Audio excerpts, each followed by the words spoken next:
Le journal des journaux, la revue du web. Le journal des journaux, la revue du web. Mesdames, Messieurs, vous l'aurez constaté, c'est l'instant de la revue du web sous l'égide de Clément Tungui. Bonjour Clément. Séraphin, merci. Bonjour à toi, bonjour à tous qui t'accompagnent et à tous qui prennent la peine de suivre les médias de la vérité. Nous t'écoutons pour le dérouler. Merci. Mesdames et messieurs, nous ouvrons cette partie de la revue du web avec le site Camer Pombi qui parle d'un scandale à la maïture. 92 millions de francs CFA détournés dans un compte parallèle. C'est un nouveau scandale financier qui a éclaté au Cameroun visant directement la mission d'aménagement et d'équipement des terrains urbains et ruraux appelés maïture. Une enquête révèle le détournement de fonds publics d'un montant avoisinant les 92 millions de francs CFA. Ces fonds correspondant au solde d'un marché parfaitement exécuté et réceptionné pour sécuriser les abords de l'autoroute Yaoundé-Simalène ont mystérieusement atterri sur un compte bancaire parallèle à la BGFI Bank. Ce compte aurait été ouvert par Mbanga Roger, co-gérant du groupe Design International SARL. Vous pouvez retrouver l'intégralité de cette information sur le site Camer Pombi. Le site 237 Actu parle de l'axe Douala-Bafoussam. Le ministre des Travaux publics Emmanuel Nganou du Messie dévoile les chiffres. 151 milliards de francs CFA pour réhabiliter la route de Douala-Bafoussam. Le ministre des Travaux publics, Emmanuel Nganou du Messie, a apporté des précisions chiffrées sur le projet de réhabilitation de la route Douala-Bafoussam, un axe stratégique pour l'économie nationale. Le processus de sélection des entreprises est en cours avec la phase de préqualification des sociétés habilité à soumettre des offres compétitives en prélude au lancement de l'appel d'offres dans les prochains jours.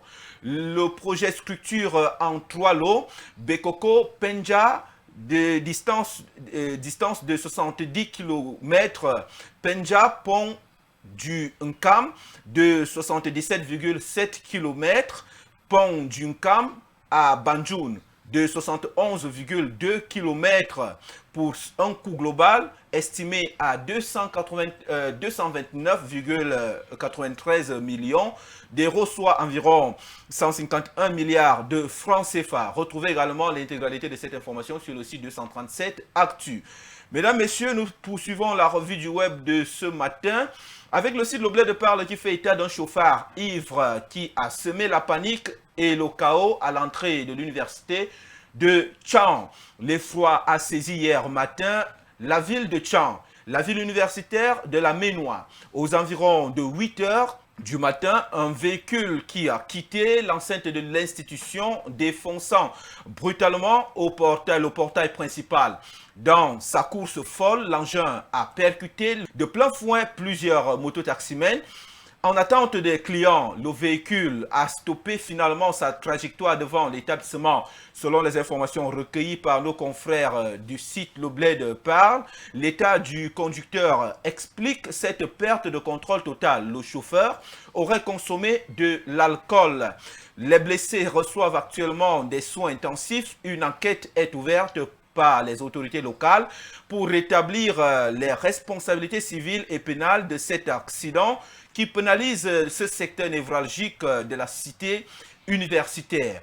Nous clôturons la revue du web de la semaine et de ce matin avec le site Camer Press Agency qui parle de l'excellence académique de l'université de Ngaoundéré. Ça rime au standard du CAMES.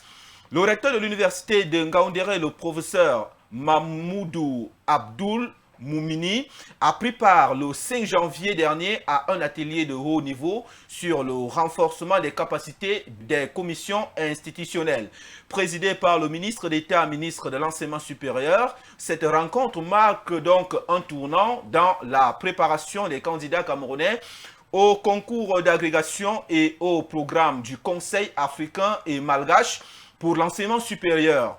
Dans son allocution d'ouverture, le ministre d'État, ministre d'Enseignement supérieur, chancelier des ordres académiques, le professeur Jacques Famdongo a rappelé l'ancrage profond du Cameroun au sein du CAMES depuis sa création en 1968, fidèle à sa réputation de pays des talents. Le Cameroun s'illustre régulièrement par la qualité de ses candidats dans les concours d'agrégation sur le droit, l'économie, la médecine, la pharmacie et médecine vétérinaire.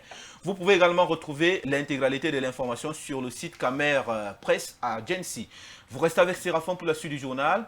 Nous nous donnons rendez-vous mercredi prochain. Lundi, ça sera avec Marie-Aimée. N'oubliez surtout pas que notre engagement et notre détermination, c'est vous. C'est Dieu qui couronne le tout. Séraphin, c'est tout pour ce matin. Merci Clément et bon début de week-end à toi.